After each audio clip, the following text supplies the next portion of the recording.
Kumbinsido si Kamanggagawa Party List Representative Eli San Fernando na may basbas ng Malacanang at malalaking kumpanya ang pagharang sa 85 peso wage hike sa Metro Manila. Para sa isang labor group, dapat na ring kumilos si Labor Secretary Francis Tolentino. Gross ignorance of the law. Kung tawagin ng Kamanggagawa Party List, ang pagharang bigla ng Pasig RTC sa implementasyon ng 85 peso minimum wage hike sa Metro Manila. Sa memo ng Bilyonaryo News Channel, sinabi ni Representative Eli San Fernando na tila naka-impluensya ang malamang daw na pressure o panggigipit mula sa Malacanang at mga malalaking korporasyon sa naging desisyon ng korte.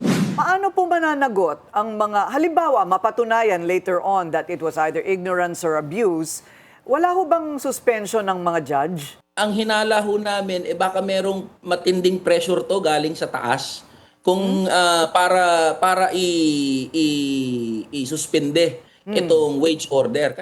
Both sa malalaking kumpanya, Ma'am Corina, pati sa Malacanang.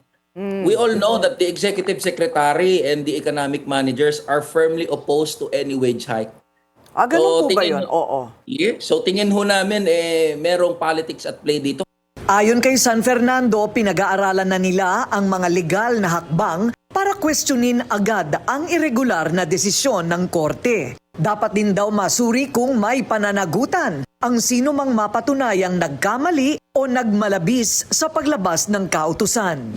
Pero ito po, kapag ito po'y nabaligtad, halimbawa, the legal process happens, ito ba'y magiging retroactive sa mga manggagawa? Alam niyo kasi kung halimbawa mababaliktad at hindi ito ipinatupad, yung wage order ng mga malalaking kumpanya, say for example, meron pong tinatawag na double indemnity. So kung halimbawa napatunayan na mali itong TRO o itong inilabas ng korte, na nilabag nito kung ano yung nakasulat sa labor code at hindi ito ipinatupad ng mga negosyo, malalaking negosyante, kailangan po nilang bayaran ng doble yung kanilang mga manggagawa. Pinabulaan na naman ni Federation of Free Workers President Attorney Sunny Matula ang nakasulat sa court order na unprecedented ang 85 peso wage hike.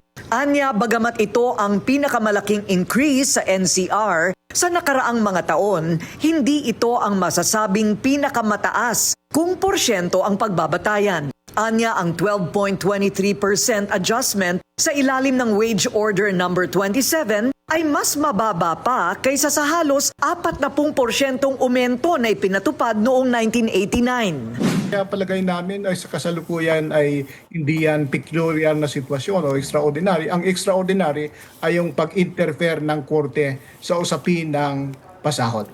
So ano po ang aasahan po natin na, okay, established na hindi dapat nila ginawa yon? Ano po ang inyong balak gawin?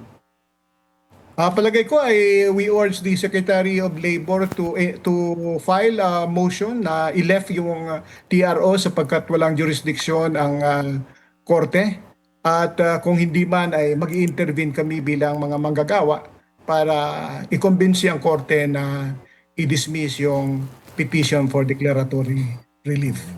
Sa ngayon, habang nakabinbin pa ang petisyon para sa TRO laban sa wage order, nilinaw ng DOLE na mananatili sa mga manggagawang nakatanggap na ng unang tranche ng 60 pesos ang kanilang dagdag sahod at hindi na ito maaring bawiin pa ng mga employer.